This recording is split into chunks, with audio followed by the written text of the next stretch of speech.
Good morning friends, study with me में आपका स्वागत अभिनंदन है। मैं मधुसूदन। आज हम शुरू करने वाले हैं एक छोटा सा टॉपिक जिसको लेके सभी एग्जाम में प्रश्न पूछे जाते हैं। बहुत छोटा टॉपिक है और क्वेश्चंस भी बहुत अच्छे से पूछे जाते हैं, जिसके बारे में आप लोगों ने सुना होगा, पढ़ा होगा, लेकिन उसको लेके कैसे प्रश्न पूछे जाते हैं उसकी हम लोग बात करेंगे। आज हम बात करने वाले हैं एक छोटा सा टॉपिक है जिसे कहते हैं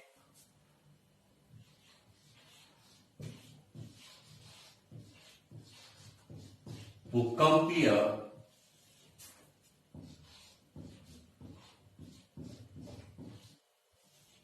तरंगों का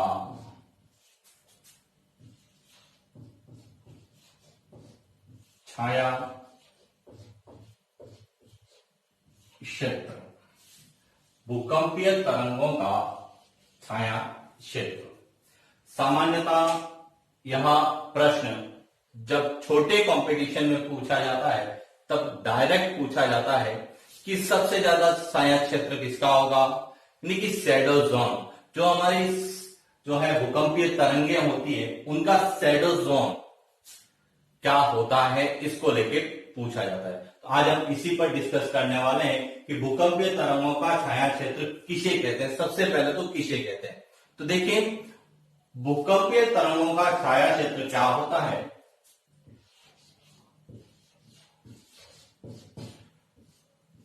पृथ्वी पर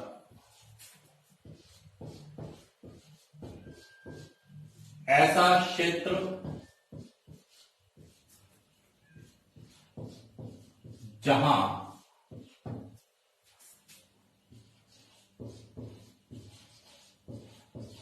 भूकंपीय तरंगों, जिसमें मुख्य रूप से भूगर्भिक तरंग P तथा S का संचलन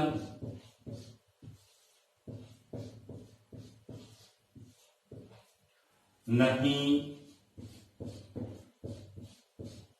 होता है। यानी कि भूकंपीय छाया क्षेत्र किसे कहेंगे कि पृथ्वी पर ऐसा क्षेत्र होगा जहां पर मुख्य रूप से भूगर्भिक तरंगे, जो कि P यानी प्राइमरी तरंगे, प्राथमिक तरंगे, और S यानी सेकेंडरी द्वितीयक तरंगों का संचलन नहीं होगा। यानी कि ऐसा क्षेत्र जहां पर सिस्मोग्राफ के द्वारा जो है P और S तरंगों का जो है मापन नहीं किया जा सकता, उस क्षेत्र को हम लोग जो है छाया क्षेत्र शैडो जोन के रूप में जानते हैं। ये तो शैडो जोन की क्या होगी परिभाषा। यदि यह आरएस में पूछा जाता है तो सीधा पूछा जाता है छाया क्षेत्र 15 शब्द में लिखिए। तो 15 शब्द में हम लोग लिख सकते हैं कि पृथ्वी पर ऐसा भूकंप क्षेत्र जहां पर भूकंपीय तरंगे, मुख्य रूप से जो भूगर्भिक हमारी तरंगे हैं, उनका संचलन नहीं होता है। अब भूगर्भिक तरंगे दो होती है, एक तो प्राथमिक तरंगे जिसको P से लिखते हैं, दूसरा सेकेंडरी तरंगे जिसको हम S से लिखते हैं, और जिनका संचलन नहीं होता। अब कैसे संचलन नहीं होता इसकी हम लोग बात करेंगे कि शैडो जोन किस तरह से पृथ्वी पर बनता है। तो उसकी हम लोग बात कर रहे हैं कि यह शैडो जोन कैसा होगा।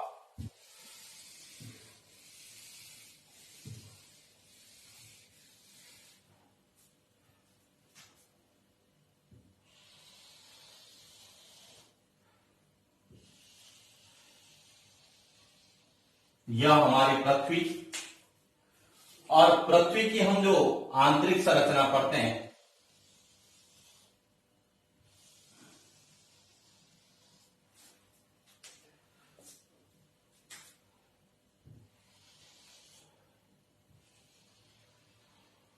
यह आंतरिक भाग जिसे हम कोर, मेंटल और क्रॉड के नाम से हम लोग जानते हैं। अब देखिए हम लोग जानते हैं कि धरातल पर वह स्थान जहां पर भूकंपीय तरंगों की सबसे पहले अनुभूति की जाती है, यानी भूकंपीय तरंगें धरातल पर सबसे पहले पहुंचती है, उसे हम कहते हैं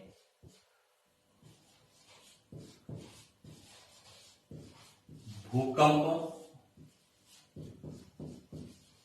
अधिकेंद्र या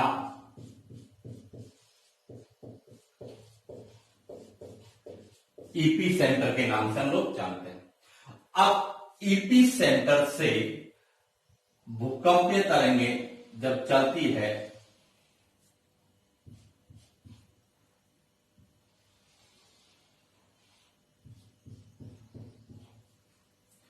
यह एक तरंग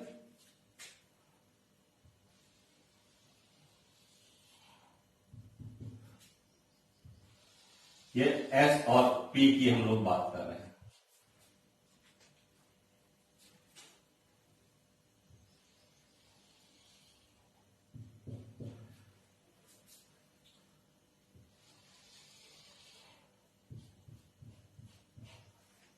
ये जो यह है एस तरंग है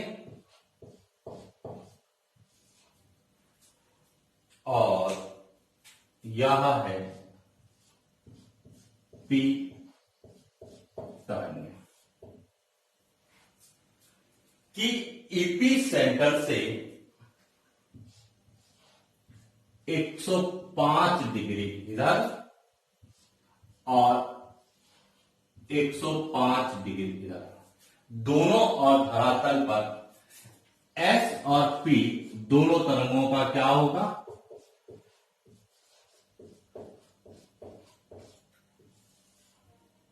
क्लियर हो गया। यानी कि ईपी सेंटर से धरातल पर 105 डिग्री देखा जाए तो पूर्व या पश्चिम, यह कह सकते हैं कि लेफ्ट और राइट साइड में जो है तरंगों का संचलन होता है। इसका मतलब 0 से लगाकर 105 डिग्री, 0 से लगाकर 105 डिग्री के मध्य एस और पी दोनों तरंगों का संचलन होता है। तो सिस्मोग्राफ के माध्यम से यहां पर दोनों प्रकार की तरंगों का मापन किया जा सकता है। लेकिन 105 से लगाकर यदि हम बात करें आगे की ओर,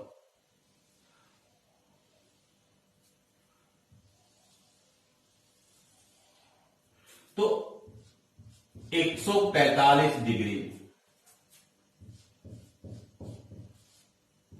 145 यानी कि 105 से लगाकर 145 के मध्य की हम लोग बात करें तो इस क्षेत्र में पी तथा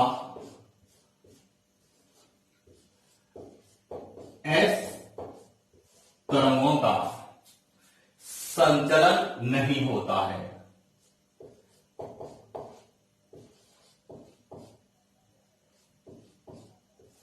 संचलन नहीं होता है।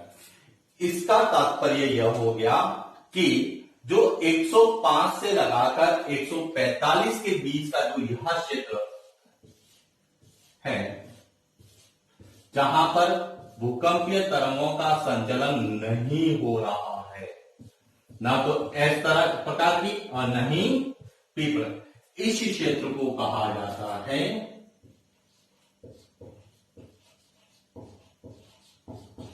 भूकंपीय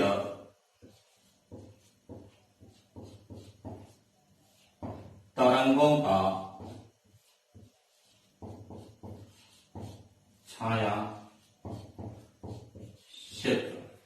इसका तात्पर्य यह है कि 105 से 145 डिग्री के मध्य का जो क्षेत्र है यह शैडो जोन, छाया क्षेत्र कहलाता है। यह एस तरंगों के लिए भी होगा और पी तरंगों के लिए। तो प्रश्न पूछा जाता है कि एस और पी तरंगे संचलित या संचालित नहीं होगी या इनका संचलन नहीं होगा तो 105 से लगाकर 145 के मध्य, या पूछा जाता है एस और पी का छाया क्षेत्र है तो 105 से 145 एस और पी दोनों का छाया क्षेत्र है। अब बात आती है 145 के बाद, 145 की यदि हम बाद में बात करें तो केवल पी तरंगों का क्या होगा, संचलन होगा।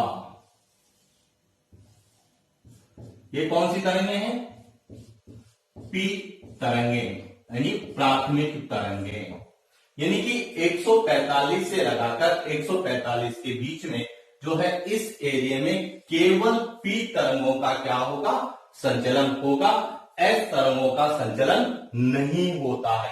तो प्रश्न दूसरा पूछा जाता है कि केवल प्राथमिक तरंगों का संचलन होगा, तो केवल प्राथमिक तरंगों का संचलन होगा, केवल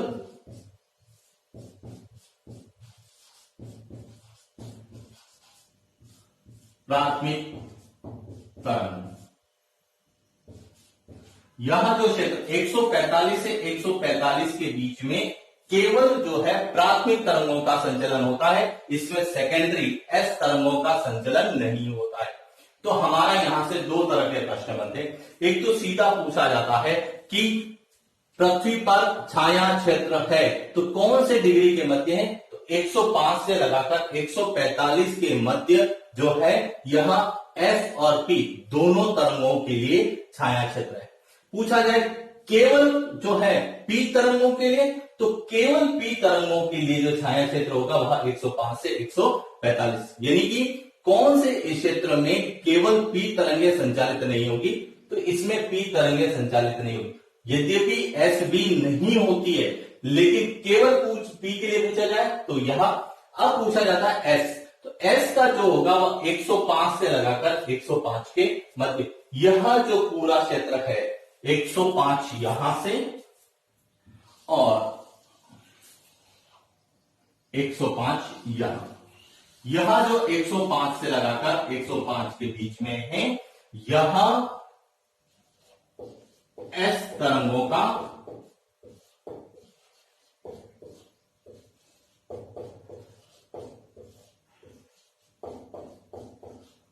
साइज, कि केवल पी तरंगों का, तो यहां तो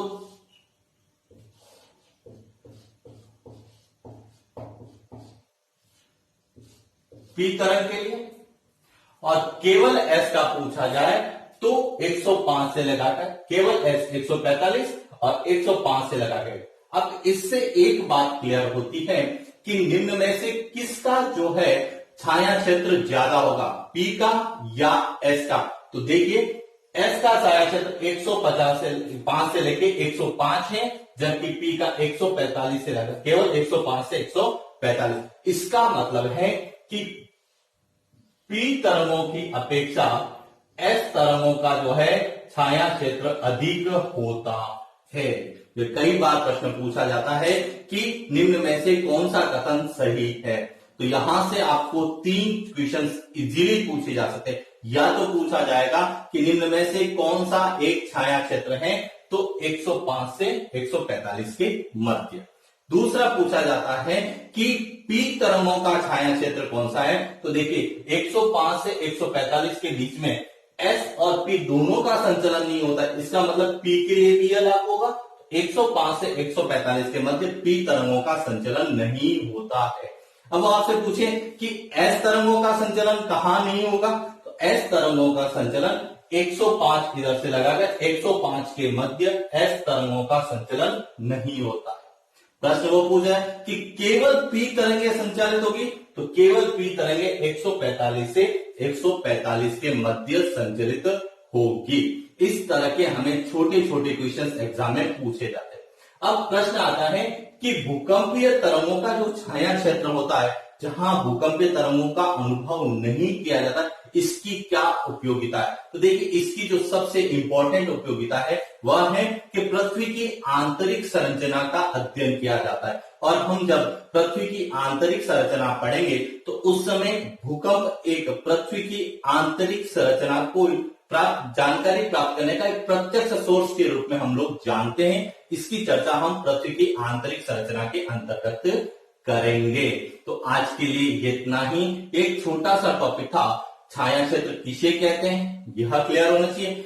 छाया क्षेत्र किसके लिए होता है, भूगर्भिक तरंगे जिसमें मुख्य रूप से प्राथमिक और द्वितीय तरंगों का होता है और किसका सबसे ज्यादा होगा, कितना होगा, पृथ्वी पर कितना है, केवल पी तरंगों का कितना होगा। इस तरह के छोटे छोटे क्वेश्चन हमें पूछे जाते हैं जो आपको इस डायग्राम के माध्यम से क्लियर होगा। तो आज के लिए इतना ही। शेष हम नेक्स्ट क्लास में एक छोटा सा टॉपिक लेके आएंगे जिसमें हम एक टॉपिक से बनने वाले प्रश्नों की ही बात करेंगे, उस टॉपिक को समझेंगे, उसकी चर्चा करेंगे। और यदि आपको यह वीडियो पसंद आया है इसको लाइक करिए, इसको शेयर करिए और इस चैनल को सब्सक्राइब करिए। यह आपके समय के मोल को अनमोल बनाने के लिए प्रयासरत है। इन्हीं शुभकामनाओं के साथ ही थैंक यू वेरी मच।